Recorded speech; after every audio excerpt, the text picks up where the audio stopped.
Pension என்று வரும்போது மற்றும் மத்திய அரசு திட்டம் வேண்டாம், மாநில அரசு திட்டம் வேணுங்கிறாங்க.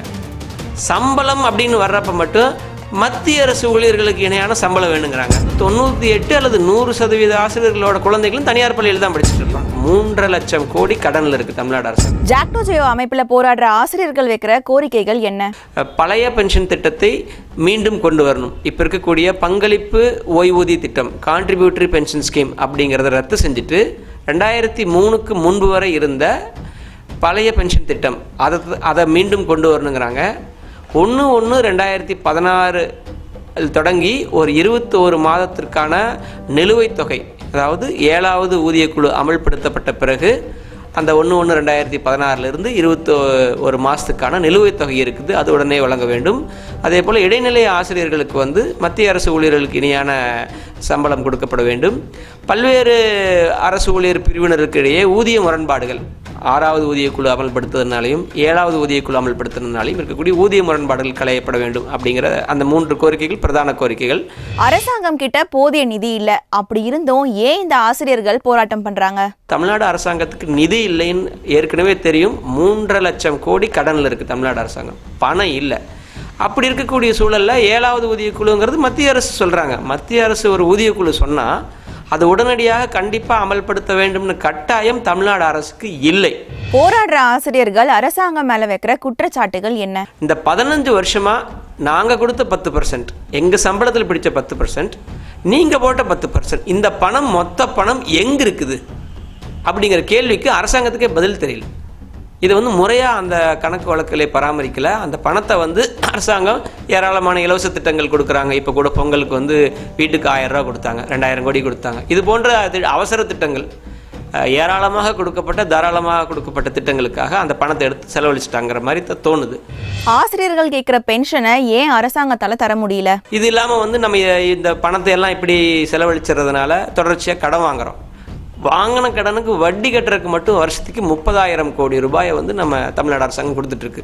இப்போ 80,000 கோடி ரூபாய் சம்பளத்துக்கும் பென்ஷனுக்கும், வாங்கின கடனுக்கு வட்டி கட்டுறதுக்கு 30,000 கோடி, இதிலே 1,10,000 கோடி போயிடுது. மெயின்டெனன்ஸ், பெட்ரோல், அந்த மாதிரியான மெயின்டெனன்ஸ் ஆப்ரேஷனுங்கிற செலவில் ஒரு 10,000 கோடி, அப்போ 1,20,000 கோடி இதில் போயிடுச்சு.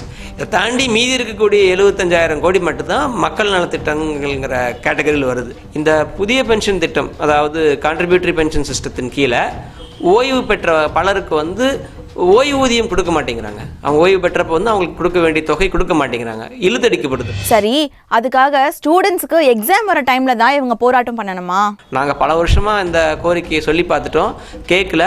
அப்போ இந்த மாதிரி நெருக்கடி காலத்தில் நாங்கள் போராட்டம் செஞ்சால் தானே அரசாங்கம் கவனிப்பாங்க, எல்லோரும் இந்த பிரச்சனையை உற்று நோக்குவார்கள். நாங்கள் தெரிந்துதான் செய்கிறோம், இது தேர்தல் நேரம், தேர்வு நேரம்ங்கிறது தெரிஞ்சுதான் செய்கிறோம் அப்படிங்கிறது அவங்களோட வாதமாக இருக்குது. கோர்ட் அவமதிப்பு வழக்கு போட ஹைகோர்ட் பெர்மிஷன் தரல, அதே மாதிரி அரசாங்கமும் டெஸ்மா சட்டத்தை பாஸ் பண்ணல. இப்படி 2 பேருமே சைலண்டா இருந்தா என்ன அர்த்தம்? இப்படி இருக்கக்கூடிய சூழலில் கூட நாங்கள் போராட்டம் நடத்துவோம், காலவரையற்ற போராட்டம் நடத்துவோம் அப்படின்னு சொல்லி அரசு ஊழியர்கள் தொடர்ச்சியாக போராட்டம் நடத்திட்டு இருக்காங்க. இதுக்கு ஏற்கனவே சென்னை உயர்நீதிமன்ற மதுரை அமர்வில் ஏற்கனவே ஒரு வழக்கு தாக்கல் செய்யப்பட்டுள்ளது. இதுவும் கோர்ட் அவமதிப்பு வழக்காகத்தான், கண்டெம்ட் ஆஃப் கோர்ட்டாக ஆல்ரெடி மதுரை அமர்வில் அந்த வழக்கு நிலுவையில் இருக்குது. அந்த வழக்கு வர 28ஆம் தேதி மீண்டும் விசாரணைக்கு வர இருக்கிறது. அதை கருத்தில் கொண்டு தான் இன்னொரு கோர்ட் அவமதிப்பு வழக்கு என்பது தேவையில்லைன்னு கருதி தான் ஹைகோர்ட் இங்கே அதை ஏற்றுக்கல. போராட்டம் செஞ்ச 420 ஆசிரியர்களையும் சஸ்பெண்ட் பண்ணிட்டாங்க.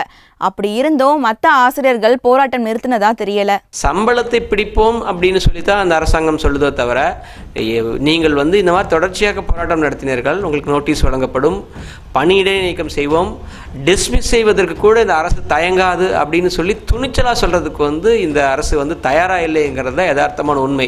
ஏனென்றால் அடிப்படையில் இந்த அரசு ஊழியர்கள் பல லட்சம் பேர் இருக்காங்க, அவங்களோட வாக்குகள் போய்விடும் அப்படிங்கிற அந்த பயத்தின் காரணமாக அரசு இந்த பிரச்சனையை மிக மென்மையாக தான் கையாளுது. ஆசிரியர்களுக்கும் அரசாங்கத்துக்கும் நடக்கிற இந்த பிரச்சனையில பாதிக்கப்படுறது என்னவோ மாணவர்கள் தான்.